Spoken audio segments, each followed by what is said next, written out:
नमस्कार, मी सारिका तुम्हा सर्वांचं माझ्या यूट्यूब चॅनल सब फॅमिलीमध्ये खूप खूप स्वागत करते। आजचा दिवस तुम्हाला हा एकदम आनंदी व आरोग्यदायी जावो हीच ईश्वरचरणी प्रार्थना। आजच्या या व्हिडिओमध्ये मी तुमच्याशी शेअर करणार आहे की आठवड्याभराचा भाजीपाला किंवा दुसऱ्या गोष्टी मी कशा आणते, कशा स्वच्छ वगैरे करून फ्रीजमध्ये स्टोअर करून ठेवते। कारण मी रोज रोज भाजीपाला आणत नाही, आठवड्याभराचा एकदा आणून ठेवते।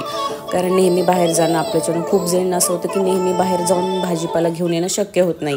काही जणांना ते शक्य असतं की येताना वगैरे घेऊन येतात, पण मला असं होतं मी मंडीतून एकदाच घेऊन येते। आठवड्याचं जास्त नाही, पण एक आठवड्याचा भाजीपाला घेऊन येते व तो व्यवस्थित स्वच्छ करून धुवून सगळं हे करून फ्रीजमध्ये ठेवते। म्हणजे रोजच्या भाजीचं एक टेन्शन नाही की रोजचं आपल्याला माहिती आहे की मग कशाची भाजी बनवायची ते।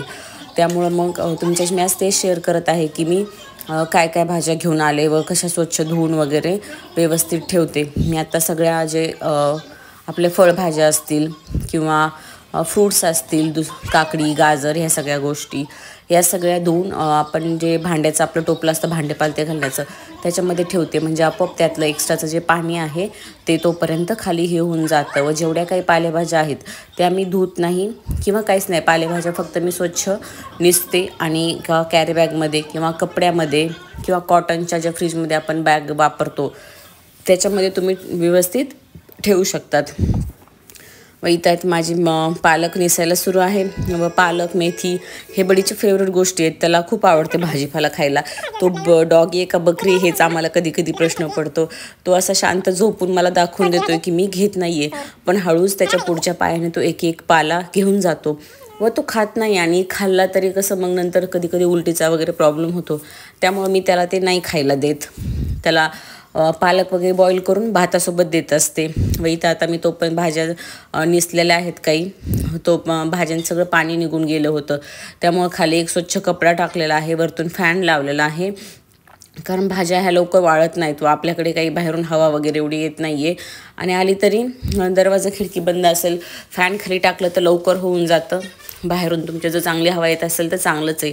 तसं आमच्या इथे येते, पण दुसरेच पडदे वगैरे जास्त उडतात किंवा मग बडी गॅलरीत जाऊन बसतो, त्यामुळे गॅलरी जास्त शक्यतो बंदच असते। व आता इथे मी कपड्यावरती सगळ्या भाज्या व्यवस्थित पसरून घेत आहे, जेणेकरून सगळ्या भाज्या वाळतील। तुम्ही तशाच फ्रीजमध्ये ठेवलेत तर भाज्या एवढ्या टिकत नाहीत।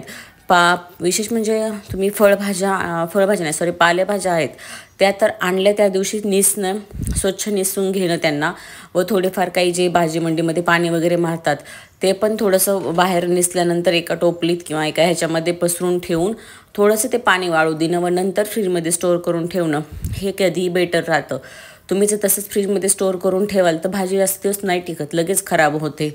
पालकाची भाजी वगैरे ते तर खूप लवकर खराब होते, त्यामुळं आणि भाजी मंडीमध्ये ते थोडीशी भाज्या फ्रेश राहत म्हणून पाणी मारतातच, त्यामुळं पालेभाज्या ही नेहमी निसून थोड्याशा हवेला वाळू द्यायच्या। माझ्या आता भाज्या निसून झाल्यात सगळ्या इथं व मी धुवून हे करून वाळायला ठेवल्या आहेत।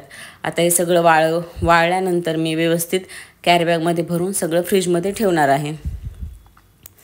आठवड्याची एकदा अशी तयारी करून ठेवली ना, मग नंतर जास्त परेशान होत नाही की रोज भाजीला काय करावं, कारण ऑप्शन असतात। त्यामुळे मी तर असंच करते आणि खूप जण असंच करत असतील, जे रोजचे रोज आणू शकतात किंवा निसू शकतात किंवा रोजची ठेवू शकतात, त्यांचं तर आणखीन म्हणजे चांगली गोष्ट आहे की ते फ्रेश म्हणजे घेऊन येत आहेत।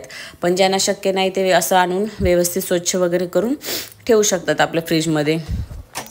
व भाजीपाल्याचे जे घेऊन आले ते बॅग खूप घाण झालं, त्यामुळे मी धुवायला आता त्यांना याच्यामध्ये टाकलेले आहेत। व हे जुने गाजर आता बडीला देण्यासाठी वर काढून ठेवत आहे। मी बडीला ट्रीट म्हणून गाजरच देते, त्याला मी बाहेरच्या पॅकेटच्या ट्रीट्स देत नाही, शक्यतो खूप कमी देते, त्यामुळं गाजर हे आमच्याकडे नेहमी असतात। व आता इथे मी दुसरं आपण कधी डब्याला काही द्यायचं असेल किंवा कधी कंटाळा आला, असंच काही खायचा मूड झाला आहे तर आपल्या घरात चिवडा नेहमी असतो, स्पेशली महाराष्ट्रीयन घरामध्ये तर असतोच चिवडा, त्यामुळे चिवडा करून ठेवत आहे।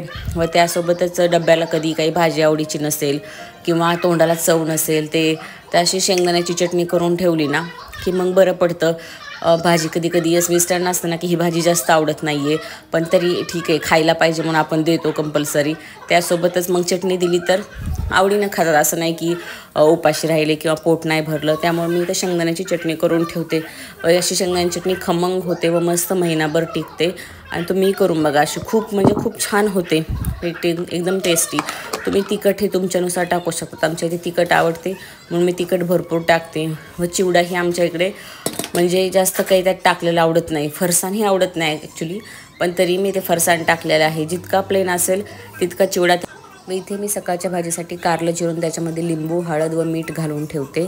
म्हणजे सकाळी भाजी करायला धावपळ होत नाही आणि कारल्याचा जास्तचा एक्स्ट्राचा कडूपणा असतो तोही निघून जातो. तुम्ही असंच करून बघा. असं खूप म्हणजे चांगलं होतं, कारल्याचं जास्त कडू लागत नाही. व मी कुकिंगसाठी हे रॉक सॉल्ट वापरते सध्या टाटाचं. त्यासोबत आता संध्याकाळचं म्हणजे ड्रायफ्रूट्स भिजायला घालते सकाळी खाण्यासाठी, बदाम, अक्रोड आणि मनुके. त्यासोबतच आठवड्याभराची अंडी आणून ठेवली आहेत. बडीला अंडे लागतात, बडीला शक्यतो जास्त लागतात बडीला. त्याला कधी बॉईल करून दिलं, हे केलं. त्याचा हा छोटासा आमचा संध्याकाळच्या तयारीचा व्हिडिओ तुम्हाला कसा वाटला ते नक्की सांगा. आवडला असेल तर लाईक करा, शेअर करा, सबस्क्राईब करा. Bye bye.